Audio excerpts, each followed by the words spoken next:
Many thanks for staying with us, everyone. Where do we begin from tonight? Because all the stories we have for you tonight, very interesting if you look at the dimensions of which they are coming from. Well, I think we should begin from the chambers, the hallowed chamber of the Senate. There's a major incident there today. As a major opera happened at the hallowed chamber of the upper chamber in the Senate.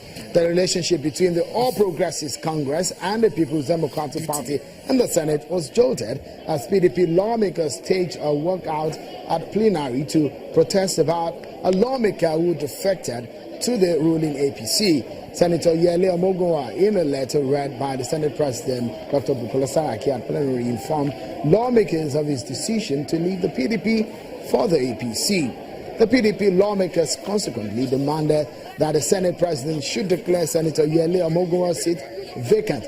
Well, the APC currently holds a majority number at the upper and lower chambers of the National Assembly.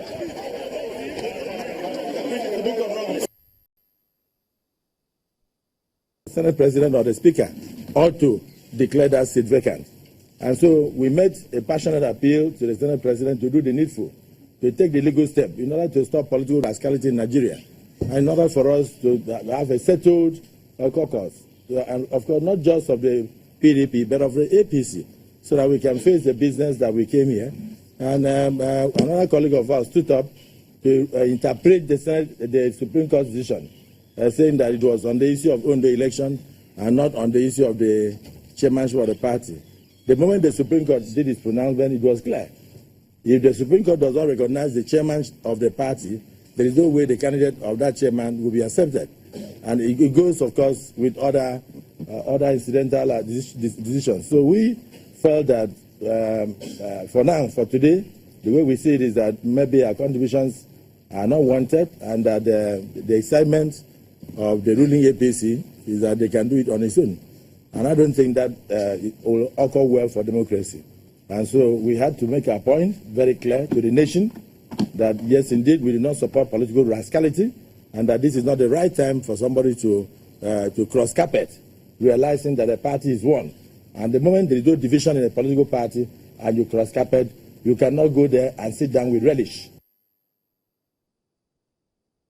Well, the Senator AKPABIO, the minority leader in the Senate. Well, when we wonder, it brings to the question, is the PDP together?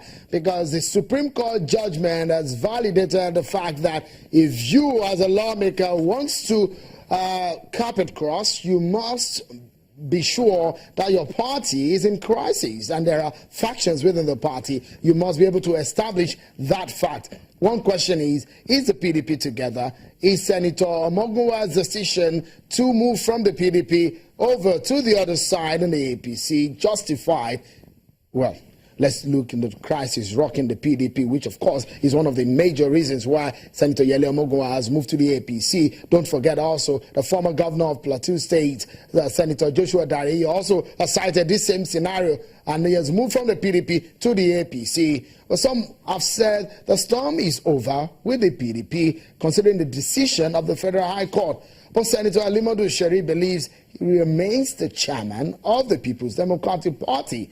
Well, that does not go down well with Senator Ahmed McCarthy's group, who had warned that Senator Sherif and his group should stop parading themselves as the leader of the party. He should never refer to himself as the chairman of the PDP. In a statement by the caretaker committee spokesman, Prince Dayo Adeyeye, he says in a portion of the statement released yesterday that, and I quote, "It is instructive to note that Senator Modu Sherif and his team of circus performers have not deemed it fit to appeal the court's judgment. It is tripartite in law that a judgment not appeal is binding on the defendant. The courts have spoken and their pronouncements are binding. However, those who wish to spend the rest of their lives behind prison bars may continue to utter heresy against the court. We hope their children will be proud to bear the family names of convicts." End of quote. That's the spokesperson of the McCarthy-led caretaker committee of the PDP.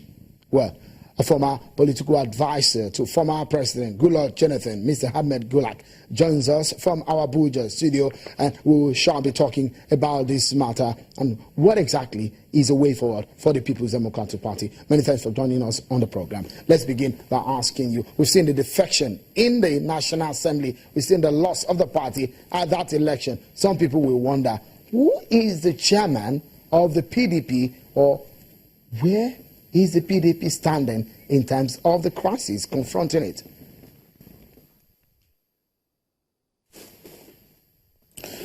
First and foremost, I will start by saying that the authentic chairman of the party as of now is Senator Ali Modi Sharif. A court of competent jurisdiction has pronounced that only Senator Ali Modi Sharif can parade himself as the national chairman. The same court barred Senator McCarthy, Adeyeye, and Senator Obi from parading themselves as members of caretaker committee acting for and on behalf of the party. The simple reason is no contraption, no gathering can pass as national convention when there is a subsisting court order barring the party from conducting a national convention or to elect any officers into the office of national chairman, national secretary, or national auditor. And there's another subsisting valid full judgment of the FCT High Court given on the 16th of May 2016 that no convention should hold to elect officers into 17 offices at the national level, including that man of chairman and secretary.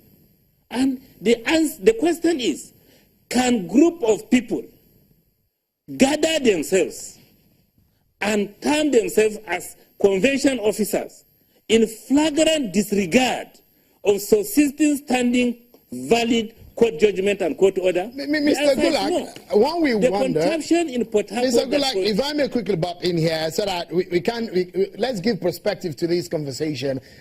People will wonder at this point in time, because someone like me have lost count on the amount of and the number of court cases over the leadership of the PDP. Which of the court cases or which of the court order, court judgment are you referring to? Because the last one that I know, that I'm keeping track of, is that of the Court of Appeal, which upheld that Mr. Untitled Chapter's name should be put on annexed list of the candidates for Ondo election.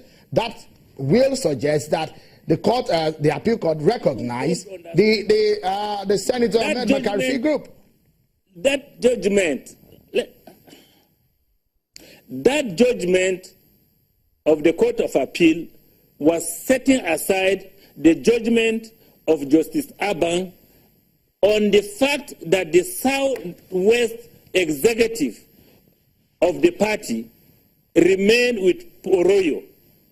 And that judgment was used by Jimo Ibrahim to validate his candidature as produced by Poroyo faction of the Ondo PDP.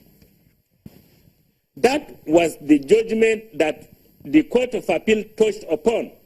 That judgment did not discuss the national leadership of the party. That national leadership of the party is still pending. The Court of Appeal did not touch on it.